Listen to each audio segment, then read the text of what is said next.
This makes it the system of the future and should slowly start replacing classic ILS system. Dear friends and followers, welcome back to my channel. Today we'll be looking at a piece of technology that everybody who's carrying a smartphone makes use of, although only very few actually know how it works. I'm talking, of course, of the famous GPS.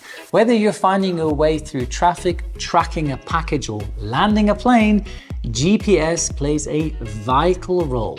But how does it actually work, and what does it have to do with an air horn? We'll break it all down in the upcoming minutes, so let's get started.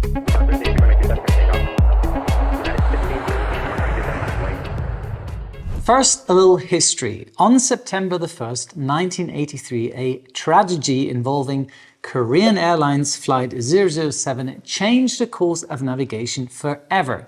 The plane, a Boeing 747, veered off course due to a navigational error and entered restricted Soviet airspace. It was tragically shot down by a Soviet fighter jet, killing all 269 people on board. Now, in response, US President Ronald Reagan made a decision that would impact all of us. He ordered the US military's GPS system to be made available for civilian use once fully operational.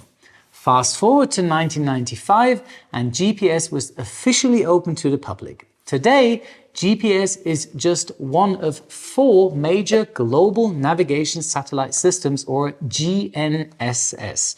The others are Russia's GLONASS, Europe's Galileo, and China's Beidou. Although each system works a little differently, they all share the same basic principles. So how does GPS work? Let us use an easy example. Now, to understand the basic principle behind such a satellite positioning system, we have to dive a little deeper into the way signal waves travel and how they can be interpreted by the receiver. Now, I told at the beginning that they have something to do with an air horn. Let's imagine you are on a boat close to the shore in thick fog with no other means of navigation than a chart, and in addition, you have a stopwatch and a clock. You have a vague idea of where you are, but your exact position is unknown and you want to determine that. Now, marked on the chart, there are 3 fixed positions, so-called foghorns. Now, these foghorns are essentially large air horns on the coast that warn ships at sea of obstacles or other vessels. Now, in addition to the position of the foghorns, the chart also shows the times at which the foghorn sounds. For example, foghorn 1 sounds as exactly on the hour, foghorn 2 1 minute later, and foghorn 3 2 minutes later. Your aim now is to look at your watch and press the start button on your stopwatch exactly on the hour. As soon as you hear the sound of the first foghorn, you stop the watch again. Assuming synchronized clocks both at the foghorn and at your end, and assuming a speed of sound of 340 meters per second at standard temperature at sea level, you can now calculate your distance from the first foghorn. You now know that you are in a circle around the foghorn, of which the radius is the distance you just calculated. So far, so good. Now, doing the same for the second foghorn 1 minute later, you will get a second circle on the chart, which intersects with the first circle in 2 places. You have now reduced the estimate of your position to these 2 intersection points. If you haven't moved much in the meantime, the circle of the third foghorn, if done right, should now intersect the previous 2 circles right at one of the intersections and should now indicate your current position on the map.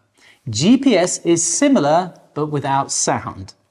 Now, GPS works similar, but instead of foghorns, we've got satellites, and instead of sound, we're using radio signals that travel at the speed of light, so much faster than the speed of sound. Now, instead of signaling once every hour, the satellites constantly broadcast their exact position and time. So your GPS receiver knows where they are and when the signal was sent. But instead of patiently waiting with your stopwatch, your phone or GPS receiver measures how long it takes for the signals from at least 4 satellites to reach the receiver and uses that information to calculate your position on Earth. Why 4 satellites, you may ask? 3 to determine a position on the Earth and 1 to adjust for the error in the receiver's clock. Does that make sense? Think of the foghorn and the stopwatch. GPS challenges. Now, sadly, it's not that simple than the foghorn example because GPS faces real-world challenges. First, satellites are always moving and orbiting the Earth at an altitude of about 20,000 kilometers. So your GPS receiver needs to constantly update where the satellites are to calculate your position accurately. Second, the signals have to pass through the Earth's atmosphere, which can slow them down and cause errors. And third, the foghorn was a 2-dimensional example, as you and the foghorn are on the same elevation, but GPS works in 3-dimensional space, as you could be standing on the top of a mountain. So in order to get an accurate position, synchronized timing of all satellites is key. Now imagine what would happen if one of our foghorns would have been delayed for whatever reason. Your position could be miles off. Therefore, the system uses a global time standard called GPS time. Yes, they could have thought of a more interesting name. Using atomic clocks on board the satellites to keep everything synchronized, which started ticking on January the 6th, 1980. Now this allows all the satellites and receivers to stay in sync even if they're spread out across the globe and making them ever so accurate. Signal and navigation message. So the satellites broadcast signals on multiple frequencies, most commonly known as L1, L2, and L5 in the megahertz frequency range. Your phone or your car GPS usually listens to the L1 frequency, which provides basic positioning services for civilian use. Now, in the navigation message that's sent from the satellite to the receiver contains also a lot of crucial information, such as the satellite's position in orbit, called the ephemeris data, don't get me wrong, and even a model of the Earth's atmosphere to help correct for signal delay caused by the ionosphere and the troposphere. Accuracy. Now, because GPS is so accurate, the accuracy used to be deliberately reduced for civilians through a technique called selective availability, which degraded the signal so civilian devices would be less precise, making it only accurate to 100 meters. But in 2000, selective availability was turned off and civilian GPS devices instantly became much more accurate, getting within 10 meters or less of the actual position. Now that's already pretty good to navigate your car through traffic, but for aviation, we need even better accuracy.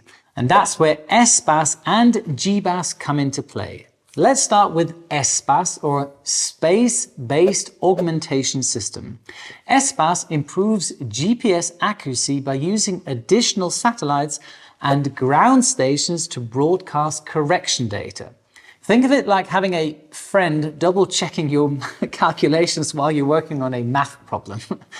The most common SBAS in the US, called WAAS, W-A-A-S, or Wide Area Augmentation System, and the one in Europe is called EGNOS, the European Geostationary Navigation Overlay Service. Now, it uses geostationary satellites which stay at the same spot over the equator to send correction signals to GPS receivers across a large area. Now, just to be clear, it moves with the Earth's rotation. Now, this correction data improves GPS accuracy down to 1 meter or less, making it precise enough for airplanes to use during approaches and landings, making SBAS essential for safety, especially when you're flying in poor visibility. Straight up, it is as accurate as an ILS Cat 1 approach, but it is still considered as a non-precision approach. GBAS, or ground-based augmentation system, works a bit differently. Now, instead of relying on additional satellites, GBAS uses ground stations located at airports. Think of it like a satellite on ground instead of in space, which looks like this. Now, these ground stations receive GPS signals just like any other GPS device, but because their exact location is already known, they can compare the GPS position to their true position and calculate the error in the signal. They then broadcast this corrected data to planes approaching the airport. GBAS is used in GLS approaches, which are highly precise landing systems. Now, this fact allowed the GBAS approach to be classified as a precision approach Cat 1. In future, it is expected to be available for Cat 2 and 3 as well. This makes it the system of the future and should slowly start replacing classic ILS systems. Now, the benefit of GBAS is that it can provide even more accurate landing guidance and can support multiple approaches at once, where the ILS is limited to one approach path per runway. Now, fun fact, the little airport of Bremen in the north part of Germany was one of the first airports that installed the ground-based augmentation system, or the satellite on ground. So how does all of this come together in aviation? We use GPS in every phase of flight, from planning routes to navigating en route, and as mentioned earlier, even for approaches with systems like SBAS and GBAS. Now, GPS helps pilots to fly more efficiently, avoid bad weather, and ensure that they're on the correct flight path. Now, for example, RNAV, the area navigation approaches, pilots rely on GPS signals to follow a precise path to the runway, even if they can't see the ground. And thanks to the augmentation systems like SBAS and GBAS, they can trust that their position is accurate to within a meter, allowing them to land safely in low visibility conditions. And that's it for today. I hope you enjoyed this video on GPS. If you want me to go into more detail, for example, like GPS jamming and spoofing, that could definitely be a great video. And on that bombshell, here is your checklist for today. Subscribe to my channel, check, activate the notification bell, check, follow my Instagram account, check, perform a touch and go at my website, check, and don't forget, a good pilot is always learning. Wishing you all the best. Your Captain Joe.